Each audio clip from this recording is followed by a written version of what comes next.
He leaned across the table, that smug smile on his face. If you're really serious about this job, he said, you'll prove yourself first. Do the first 2 weeks unpaid. Show me you're worth the investment. I blinked once, twice.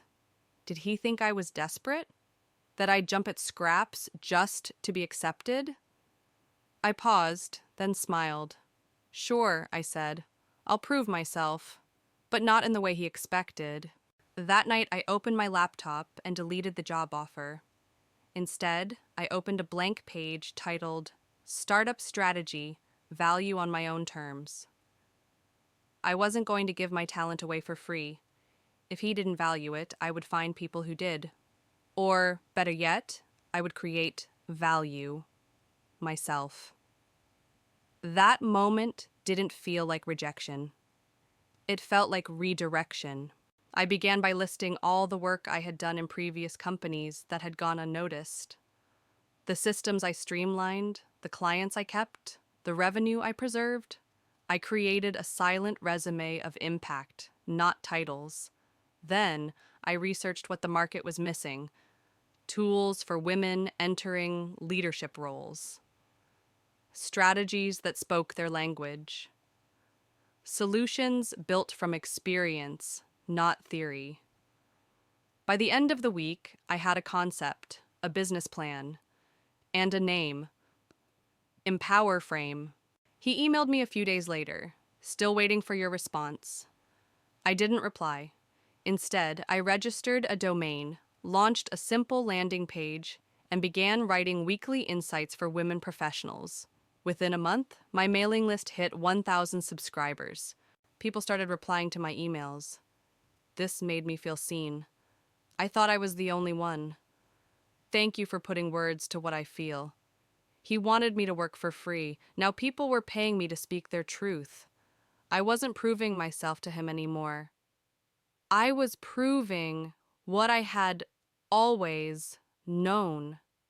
I was never the one who lacked value. He lacked vision. I developed a short course based on my experience, leading with emotional intelligence in male-dominated spaces. It wasn't flashy, but it was real. And real connects. I priced it fairly, modestly. The first cohort filled in 3 days. Women from 4 countries signed up. Some were recent graduates, others were VPs. But all of them said the same thing. No one talks to us like this. One night I saw his profile pop up in my website analytics. He had visited the About Me page twice. I laughed softly and whispered, "Guess you found me anyway." Still, I didn't reach out. I didn't need validation from someone who tried to exploit me. I had outgrown that need, the moment I stopped asking for permission to be valuable. By month 6, I was invited to speak on a panel about workplace equity, the same panel he applied to attend. He sat in the second row, arms folded. I talked about invisible labor, underpaid potential, and the courage to walk away from people who ask you to prove your worth by depleting yourself. We locked eyes only once. He didn't smile. I did. The event organizer asked if I wanted to offer a discount code to attendees. I said yes. Named it. Know Your Worth. It was redeemed 137 times in 24 hours. He signed up too. I saw the email address. Let him learn. Let him pay. I hired my first employee that week, a young woman who had just been asked to do a 3-week trial unpaid. She cried when I offered her a paid role immediately.